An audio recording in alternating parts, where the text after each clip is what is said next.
You're on the clock, and so are we. This is the DC Sports Huddle NFL Draft Week. It's sponsored, as always, by MGM National Harbor. For the latest in Washington sports, visit MGM National Harbor.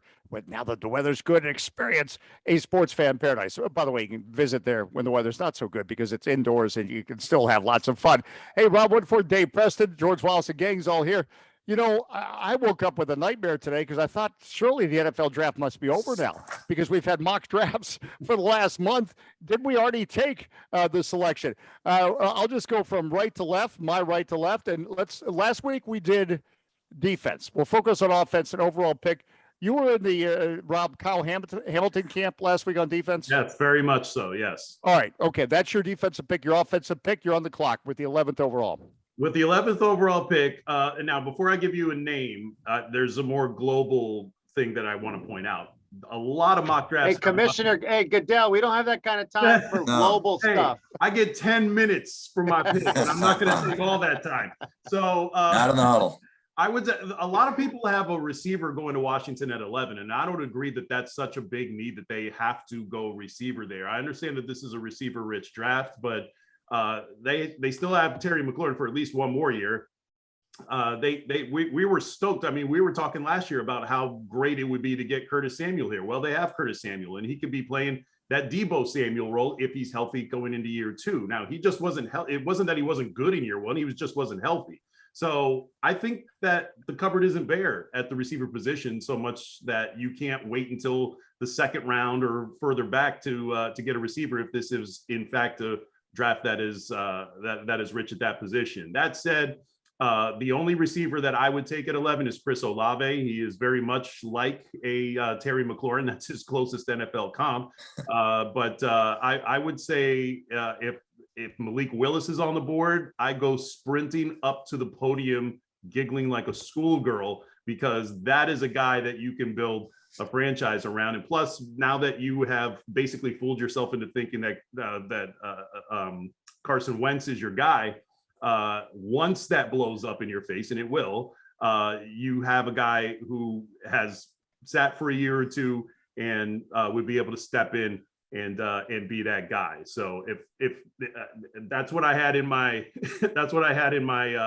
blueprint on WTOP.com. And I would stick with that. The only other move I would say is if you trade back, you could get the local kid out of Riverdale Baptist, Zion Johnson, who would fit a huge bill at guard, which, oh, by the way, you don't have any starting guards anymore.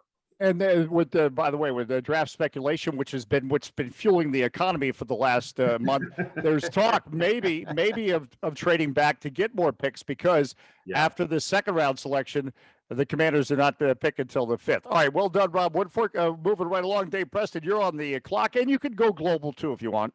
Hey, can I trade everything back? No, I mean, we've all talked about trading back, and while that is a great idea, I don't think you feel the temperature in the room. Not a lot of teams want to trade back. You need to find some willing partners. Hopefully, the Burgundy and Gold, Martin Mayhew is working the phones, as he mentioned this day. Hopefully, they'll find a partner because I think you'd be much better served to have 3 picks in the top 50 as opposed to just 2, or 3 picks in the top 100 as opposed to just 2. You need quality from quantity, and right now they need to stick these picks if they want to have a good draft, because once you get after the top 100, yes, you're going to get some quality players, but they're going to be few and far between. I see the Burgundy and Gold, if they go on offense, getting one of those wide receivers or getting an offensive lineman. Maybe Charles Cross is available. Who knows? Because you need to build depth on both units. I'm still not sold on Curtis Samuel. Yes, he's great in theory, but he's yet to produce anything. And you can always use more weapons. And if you do get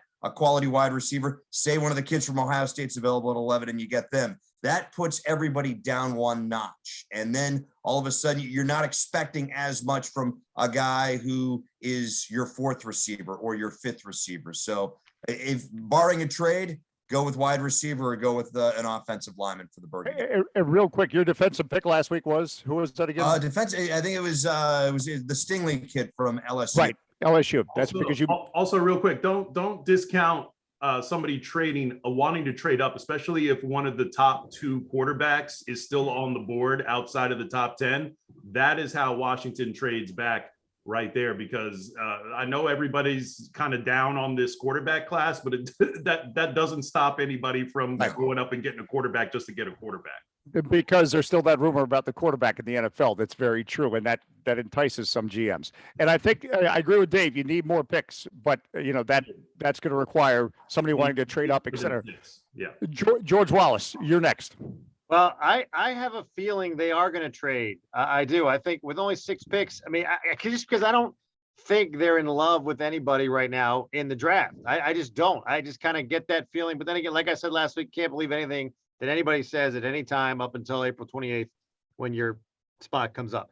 But that being said, I think they're going to trade back at some point. If somebody that they do have high happens to fall in their lap at 11, Drake London, I think if you're going to go wide receiver, you need a big threat. And as far as Paul, it was 6'4". And that's who I think I would pick, the wide receiver out of USC.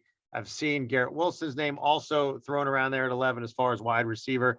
The infatuation with the wideout, I'm like with you guys, I don't know why they need to go that route now, because you talk about along that offensive line, just losing Brandon Sheriff alone, you need the depth and you need to be able to establish the run and protect. Oh yeah, you got to protect the quarterback as well. So right now, if put me on the clock right now, I'm going Drake London at wide receiver at number 11 with the possibility of trading back if one of those guys they love is not there. I also think at some point that there will be a quarterback drafted later in this draft by this team that trains in Ashburn. That's it. Thanks for having me. That's it. Thanks. And there's more to come. We're gonna narrow it down to our overall pick. This is why I was a C student in school. Okay, I thought I came prepared today. Then I started thinking, Dave Preston, you started me on this, that yes, you need offensive line. So maybe use that pick at 11 if you're talking offense with an offensive lineman. And that's why I get a C, because I always went into tests thinking, that's the way I should have gone. But I've heard Garrett Wilson's name mentioned. I don't think he's going to drop down to 11. So Jameson Williams from Alabama, I think he's somebody that can develop with this team. He's got speed. He can be that deep threat. So if I wanted to go offense with the Washington Commanders, I'd go Jameson Williams at that pick. Although I think Garrett Wilson, by all accounts, according to all the experts, is the best receiver in the draft. I just don't think he's going to drop to number 11. But offensive line, again, that is the cornerstone. Every year when we're asked to do Washington Commanders predictions, I always say it's you'll go as far as the offensive line will protect the quarterback. And by the way, somebody once did a study that the offensive linemen are the smartest players on the field, and they did that by grade point average. So that was their metric for doing that. All right. So now that we've done that, who would you go with as the overall pick? And again, I would stay on defense. I would stay with, again, Kyle Hamilton, if he's available, a defensive back playmaker from Notre Dame, not available. I think you've got to look at the edge rusher, Jermaine Johnson from Florida State. I would go with that link because Washington has lost some along the defensive line.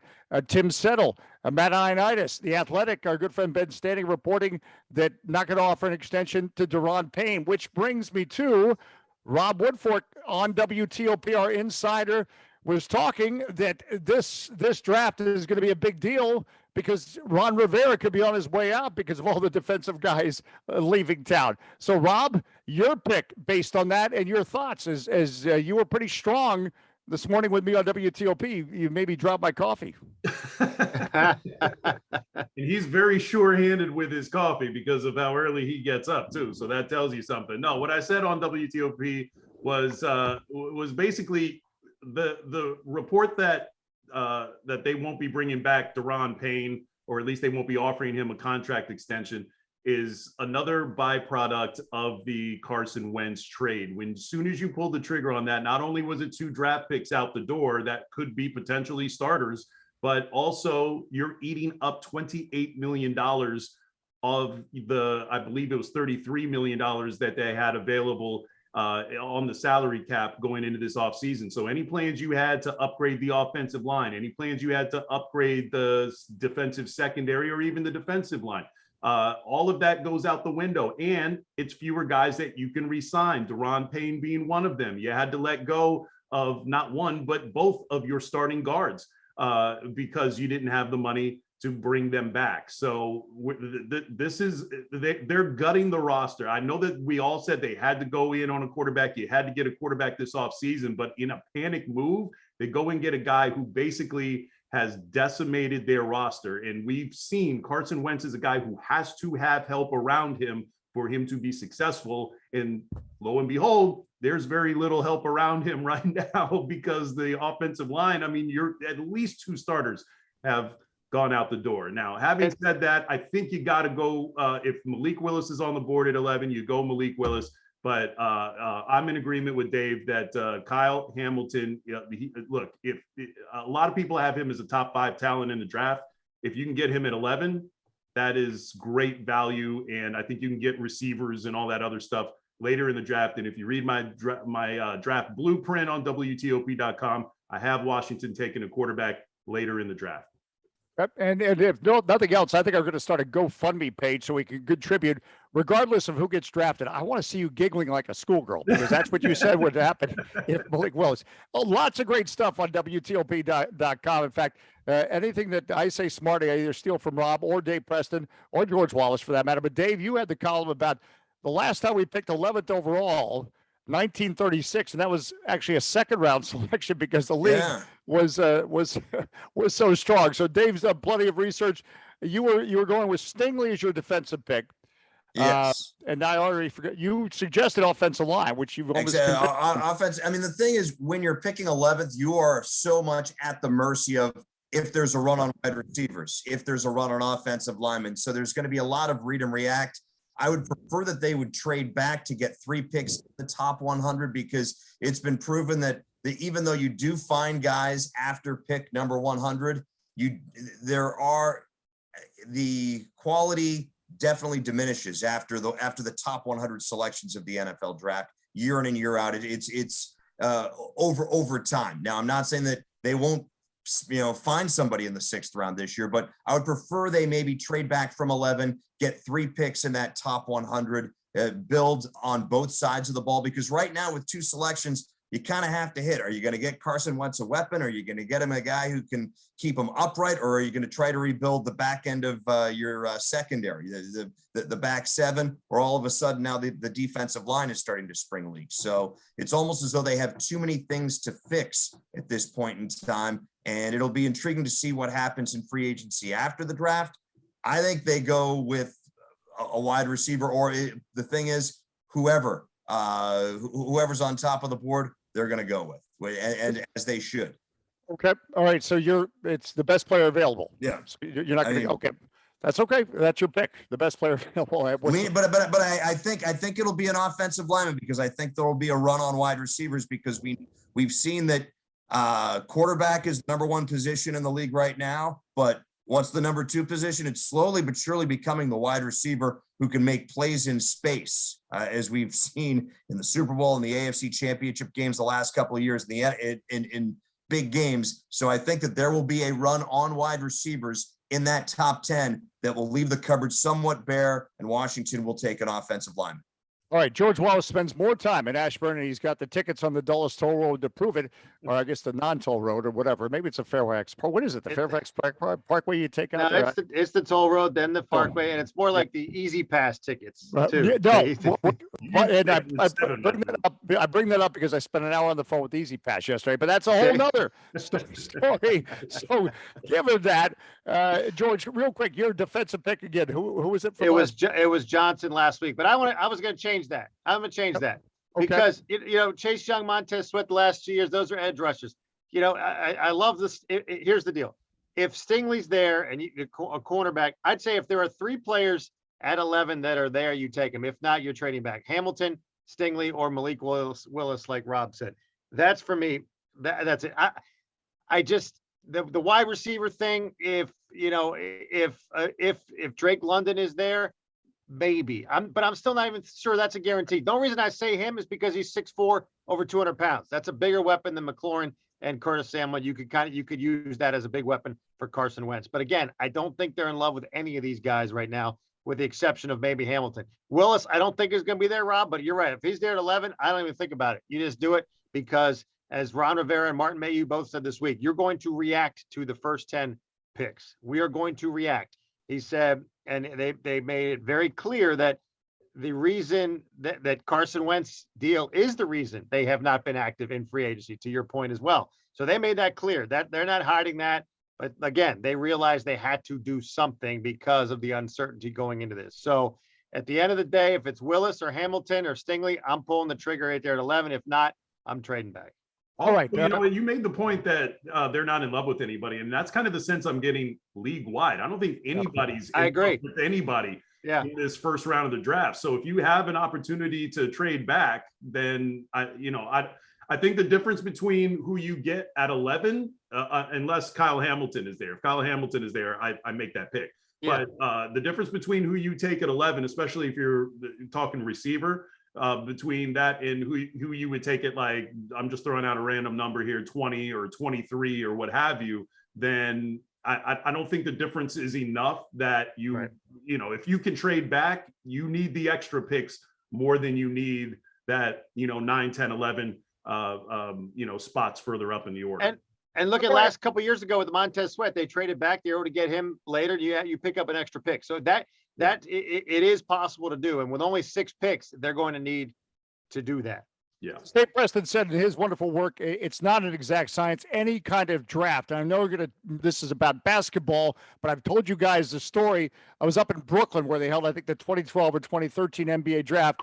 Bottom line, with Coach Wes Unseld, we were looking at the picture of the lottery picks from that year, the lottery picks. And out of the 13 or 14, we could only name 3 that were still having an impact in the league. So the bottom line, it might be a draft that on paper, not in love with, but you never know what's going to develop. And that's what, if you're a Commanders fan, you have to be hoping for. Audible at the line of scrimmage time. We've got our football picks. We've done our good work on the clock. I'll make mine real quick. Alex Ovechkin is going to be fine for the playoffs. Don't worry. It is a concern, as tough as he is, that he actually had to leave the ice because this guy, his leg has to be separated from his bone, it seems like, before he leaves. And he did leave Sunday against the Maple Leafs. And I'm not concerned that they've been a little bit up and down in some games. I think, as I was talking to Craig Locke the other day, they've done enough to show that they'll be successful in this postseason, even though, and they're not going to have it in the next 2 games, they're not going to decide on one main goaltender, although Vitek Vanacek certainly has the lead in that, and he probably will be number 1. George, you got to do a Sportscast. You're audible. Let's talk about how bad the Nationals are playing right now. But I will say I'm going to go bright spot. I mean, Josiah Gray, I think, has been a bright spot so far this season. He had won 2 straight up until yesterday, but did strike out 10, and very, very visibly angry when Hernandez dropped that ball at third. Was it Escobar or Hernandez? Whoever dropped the ball at third. And he was very angry in the dugout. So I love to see that. I mean, this is a young guy. He's had a little success. You can tell he's coming along. The 10 strikeouts, and to be like that, that is what this team is going to need. Somebody like that moving forward. And I just love to see that. I love to see when you're pissed off at making an error in the field, and because you should have been out of the inning, even though your team has lost 5 straight, and you're not expected to do much. But I love seeing that from him. All right, Dave Preston, what's your audible? Wells Fargo Championship comes to the area next week, and it was a great event that a PGA event in the area. It was the Tiger Tournament, the AT&T National, then I think the Quicken Loans National for a while. It was in that late June, early July window. And even though the weather was unbearable, it was still a great tournament for us to cover. It was a lot of fun to go out there with Jonathan Warner and all the other crazy cast of characters. Pretty good field, though, coming to TPC Avondale next week. It's an early May event. So the Wells Fargo Championship coming to the area next week. A great chance for people to check out golf locally. All right, great. And Dave Preston already lobbying for getting his expense reports approved. So I know where you're going with that. Rob Woodfork, bring us home. You're audible. All right. Well, George already took mine on Josiah Gray. He's got a sportscast to do, so I cede my time to the. Well, we think alike. I could have taken Cam Newton. I could have said Cam Newton. You could have. And I still think that's a better pick than Carson Wentz because it. Okay. All right. All things come back to Cam. But so Josiah Gray, 10 strikeouts in 5 2/3 innings. I'm not smart in math, but that's pretty good. I love that kid. All right, we've solved the NFL. We've actually solved some things this week. Yeah. I think, or sort of. But listen, For once. appreciate the time. Keep checking out all the great stuff at WTOP.com if you get a chance. And again, you can connect with us. Rob, your Twitter at Rob Woodfork, right? Rob Woodfork. I like to make it easy for people. Right. And yours, Dave Preston at Dave Preston. DAV Presto. I took the last letter out of my first and last name. Right. And George?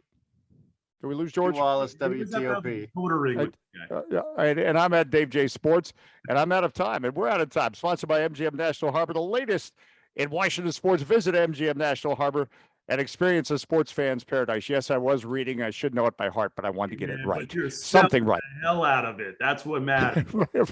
Well, I'm going now. all right. Listen, thanks for your time on the huddle. We'll see you next week. Break. Break.